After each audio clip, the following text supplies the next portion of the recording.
Bonjour, bienvenue sur Delec Group, sur Delec Motivation.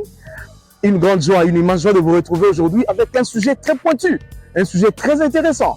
On a eu beaucoup de questions, on a beaucoup de couples qui sont en train de se disloquer, on a beaucoup de relations qui sont en train de s'effriter, c'est mourir. Pourquoi? Parce que on se rend compte seulement que quand vous posez la question aux personnes concernées, elles vous disent « Je ne comprends pas ce que la personne est en train de faire ». Ah mais la question reste simple. Aujourd'hui, nous parlons de comment gérer les avances qui vous sont faites pendant que vous êtes déjà en relation, vous êtes déjà en couple, vous êtes déjà marié. Ça, c'est une question très sérieuse. Vous savez, l'homme dans sa nature, pas seulement l'homme masculin, l'homme dans sa nature n'a jamais eu peur d'affronter ses émotions. Raison pour laquelle vous trouverez une femme mariée qui craque pour un jeune homme. Vous trouverez un homme marié qui craque pour une jeune fille. Ce n'est pas la fin du monde. Ce n'est pas aujourd'hui que ça a commencé, c'est depuis trop longtemps. Mais alors, il faudrait bien que ceci arrive, mais que nous puissions rester et sortir tête haute. Raison pour laquelle aujourd'hui on parle de comment gérer les avances des inconnus pendant que vous êtes déjà en relation. Voilà, c'est très simple. Il faut savoir seulement les principes fondamentaux. Première des choses, il faut de la clarté et de la fermeté. Vous n'êtes pas la première ou le premier à qui on fait des avances. Et de la même façon que la personne avec qui vous êtes vous aime, c'est de la même façon que les autres qui ne sont pas avec vous, vous aimeront. Donc ça ne vous inquiète pas. Donc il faudra de la clarté, de la fermeté dans tout ce que vous faites. Savoir dire non, je ne peux pas faire ça, non, je ne peux pas me comporter comme ça. Ça, c'est vous qui devez être clair et lucide, voire même ferme envers la personne qui vous fait ça.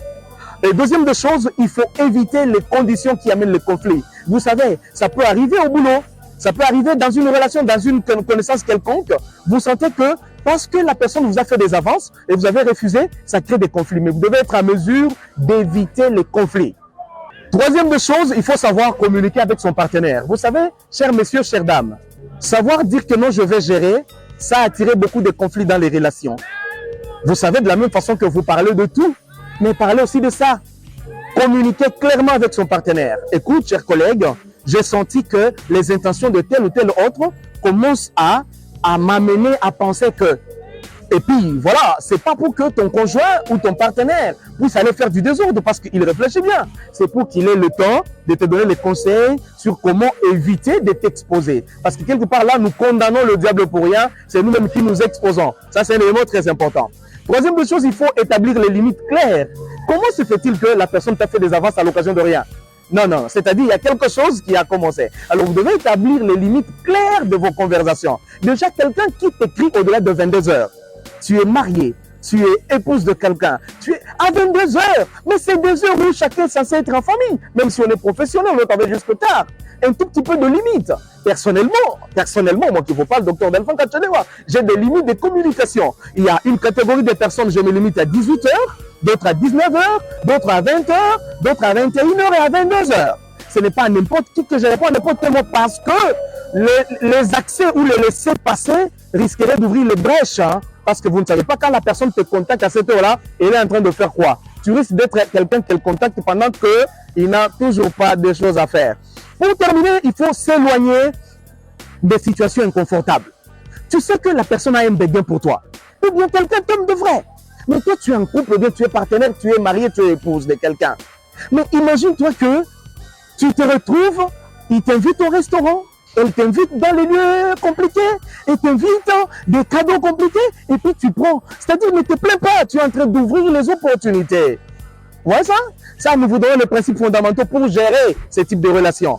Donc, il vous faut bien définir et s'éloigner des situations qui vous mettent dans des inconforts.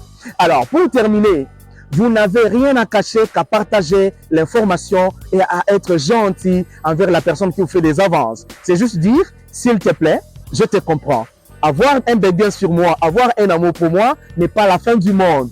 On peut bien garder les relations interhumaines sans aller au-delà de ce que tu penses parce que voici mes convictions 1, 2, 3, 4. Et quand la personne veut traverser la ligne, tu peux couper maintenant fortement avec un concert, c'est-à-dire ton partenaire et toi-même, vous affrontez la personne. Messieurs, madame, est-ce que tu peux stopper tes intentions parce que ça indispose ma partenaire, ça indispose mon partenaire, sauf si tu l'as consenti et tu es convaincu. Voilà les quelques principes fondamentaux qui vont répondre aux questions de plusieurs qui nous ont écrit pour savoir comment gérer les avances des personnes avec qui on travaille, avec qui on prie, avec qui on est en relation humaine, mais on est en relation, comment gérer ça. Voilà les principes fondamentaux. Bienvenue et encore une fois de plus sur Delect Group, Delect Motivation. Nous vous invitons à nous suivre, à vous abonner et à vous connecter et à partager ces informations aux autres. La joie sera pour nous de vous retrouver prochainement. Sinon, le plaisir pour nous est de vous parler et vous parler encore afin que vous vous sentiez épanoui. Merci et ciao.